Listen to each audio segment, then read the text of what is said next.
ಎಲ್ಲ ಮಾಧ್ಯಮದ ಮಿತ್ರರಿಗೆ ನಮಸ್ಕಾರಗಳು.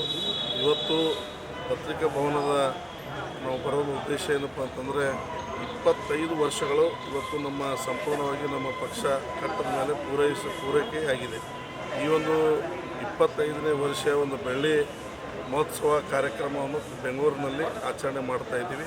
ಈ ಒಂದು ಕಾರ್ಯಕ್ರಮ ಇದೇ ನವೆಂಬರ್ 21 ಮತ್ತು 22ನೇ ತಾರೀಕಿಗೆ ಜರಗಲಿದೆ. ಈ ಕಾರ್ಯಕ್ರಮವನ್ನು ಚಾಲನೆ ಕೊಡಲು ಸನ್ಮಾನ್ಯ ಮಾಜಿ ಪ್ರಧಾನಮಂತ್ರಿಗಳಾದ ದೇವೇಗೌಡರು ಸಾಹೇಬರು ಚಾಲನೆಯನ್ನು ಕೊಡಲಿದ್ದಾರೆ.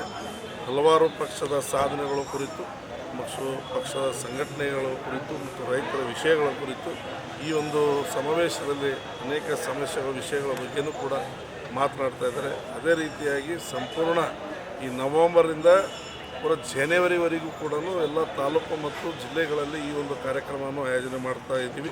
ಈ ಸಂಭ್ರಮ ಆಚರಣೆ ಮಾಡೋ ಮುಖಾಂತರ ಪಕ್ಷ ಸಂಘಟನೆ ಮಾಡೋ ಕುರಿತು ಮತ್ತು ಬರುವ ಎಲ್ಲ ಚುನಾವಣೆಯಲ್ಲೂ ಕೂಡ ಜನತಾದಳ ಪಕ್ಷ ನಿಮ್ಮದೊಂದಿಗೆ ಇದೆ.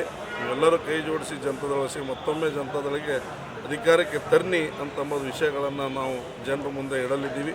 ಮತ್ತು ಈ 25 ವರ್ಷ ಏನು ನಮ್ಮ ಪಕ್ಷ ಇಲ್ಲಿವರೆಗೆ ಸಾಧನೆ ಏನೆಲ್ಲ ಮಾಡಿದೆ ಎಂಬುದು ಕೂಡ ಜನರ ಎದುರುಗಡೆ ಮತ್ತೊಮ್ಮೆ ನಾವು ಅವರಿಗೆ ಜ್ಞಾಪಿಸಿಕೊಡುವಂಥ ಕೆಲಸವನ್ನು ನಮ್ಮ ಪಕ್ಷದೆಲ್ಲ ಮುಖಂಡರುಗಳು ಮಾಡ್ತೀವಿ.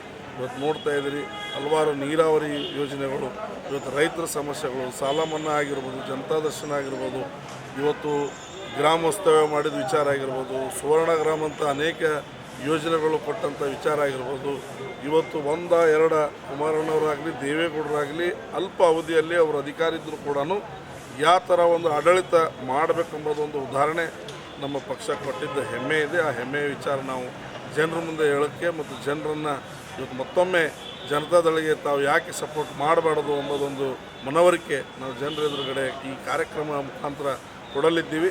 ಮುಂದಿನ ದಿನಮಾನದಲ್ಲಿ ಗ್ರಾಮ ಪಂಚಾಯತ್ ಚುನಾವಣೆ ಆಗಲಿ, ಜಿಲ್ಲಾ ಪಂಚಾಯತ್ ಚುನಾವಣೆ ಆಗಲಿ, ಇವತ್ತು ಯಾವುದೇ ಒಂದು ಚುನಾವಣೆ ಬಂದರೂ ಕೂಡ ಪಕ್ಷ ಖಂಡಿತವಾಗಿ ಇವತ್ತು ಜನರು ರೈತರು ನಮ್ಮ ಪಕ್ಷದ ಕಡೆ ಮುಖ ಮಾಡ್ತಾ ಇದ್ದಾರೆ. ಅದಕ್ಕೆ ಪಕ್ಷ ಸಂಘಟನೆ ಜೋರಾಗಿ ನಾವೆಲ್ಲರೂ ಮಾಡಿ ಪಕ್ಷವನ್ನು ಮೇಲ್ತರಲು ನಾವೆಲ್ಲ ಒಂದು ಪ್ರಾಮಾಣಿಕ ಪ್ರಯತ್ನ ಮಾಡಿ ಈ ಕಾರ್ಯಕ್ರಮವನ್ನು ಯಶಸ್ವಿಗೊಳಿಸ್ತೀವಿ.